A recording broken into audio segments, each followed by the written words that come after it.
അടുത്തതായി ആശംസാ പ്രസംഗം നിർവഹിക്കുന്നത് UA ഇന്ത്യൻ ഇസ്ലാഹി സെന്ററിന്റെ പ്രസിഡന്റ് AP അബ്ദുൽ സമദ് സാഹിബ്. ബിസ്മില്ലാഹിർ റഹ്മാനിർ റഹീം. അൽഹംദുലില്ലാഹി റബ്ബിൽ ആലമീൻ. വസ്സലാത്തു വസ്സലാമു അലാ അഷ്റഫിൽ മുർസലീൻ മുഹമ്മദിൻ വഅലാ ആലിഹി വസ്ഹബിഹി അജ്മഈൻ. അമ്മാ ബഅദ്.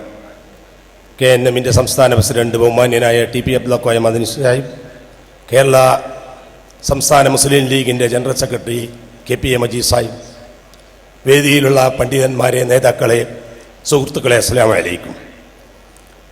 കഴിഞ്ഞ 30 വർഷക്കാലമായി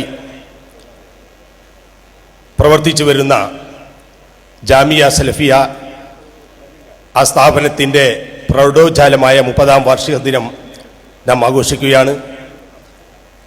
മഹാനായ മർഹൂം KP മുഹമ്മദ് മൗലവി, KN ഇബ്രാഹിം മൗലവി, ഹബീബ് അബ്ദുൽ റസാഖ് മദനി, AP അബ്ദുൽ ഖാദർ മൗലവി എന്ന് മഹത്തുക്കളായ നമ്മുടെ നേതാക്കൾ രൂപം കൊടുത്ത ഈ മഹത്തായ സ്ഥാപനത്തെ ഇനി മുന്നോട്ട് നയിക്കേണ്ട ബാധ്യത നമ്മുടെ ചുമലിലാണെന്ന ബോധം തിരിച്ചറിഞ്ഞുകൊണ്ട് ഈ പ്രയാണത്തിൽ മുന്നോട്ട് നീങ്ങുക.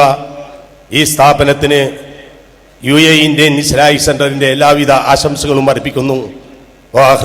അൽഹംദുലില്ലാഹി റബ്ബിൽ ആലമീൻ. അസ്സലാമു അലൈക്കും വറഹ്മത്തുള്ളാഹി.